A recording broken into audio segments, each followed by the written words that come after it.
একটা পুরুষের চাকরি না করলেও চলে, সে রাস্তায় ঘুমাইতে পারবে সংসদ ভবনের সামনে। তুমি গিয়ে রাত্রে 2টা সংসদ ভবনের সামনে ঘুমাইতে পারবা না। বাংলাদেশে কেন, সারা দুনিয়াতে পুরুষ মানুষ চাইলেই সে ভ্যাগাবন্ড হইতে পারে, দার্শনিক হয়ে যেতে পারে, বনে জঙ্গলে কাটাতে পারে, একটা নারী সেটা পারবে না।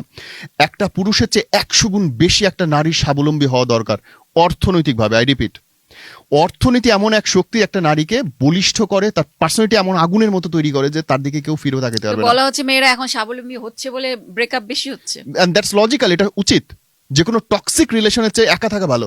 একটা মানুষ কমপ্লিটলি তোমার টাকা নাই, তোমার যাওয়ার জায়গা নাই বলে তোমার উপর নির্যাতন করছে, আর তুমি সেটা সহ্য করে নিচ্ছ, সেটা সংসার? No man. আজকে ঘরে ঘরে মেয়েরা যে জামা কাপড়ের ব্যবসা করতেছে, খাবার বেচতেছে, মধু বেচতেছে, এবং ওদের দেখবা যে ওদের হাজবেন্ডরা ঠিক বিনয়ী। কেন বিনয়ী? বিকজ তারা কাউকে ওই হুজুর হুজুর করতে হচ্ছে না, অর্থনৈতিক শক্তিটা তাদের অর্জন হয়েছে। আমি আমার হাজবেন্ডকে সম্মান করব, আমার ওয়াইফকে আমি সম্মান করবো, 100-এ 100 সম্মান করব, কিন্তু তার মানে এই না যে আমি তোমার দাস। আমি তোমাকে রেসপেক্ট করি, আমি তোমাকে ভালোবাসি, আমি তোমার সাথে থাকতে চাই, তার মানে এই না যে তুমি আমার নাকের মধ্যে শিকল দিয়ে গুরু বানায় ঘুরে বেড়াবা। You can't. আমরা দুইজন পাশাপাশি থাকতে চাই বন্ধু, আমি তোমার সাথে জন্মাই নাই, এই কথাটা মনে রাখতে হবে। হাজবেন্ড ওয়াইফ কেউ কারো পেটে জন্মায় নাই, কেউ কারো মার পেটে জন্মায় নাই। দুজন মানুষ 20 বছর 22 বছরের পরে একসাথে হইছে, একসাথে জীবন কাটানোর জন্য, লাইফ শেয়ার করার জন্য। You are the part of my life, not my life.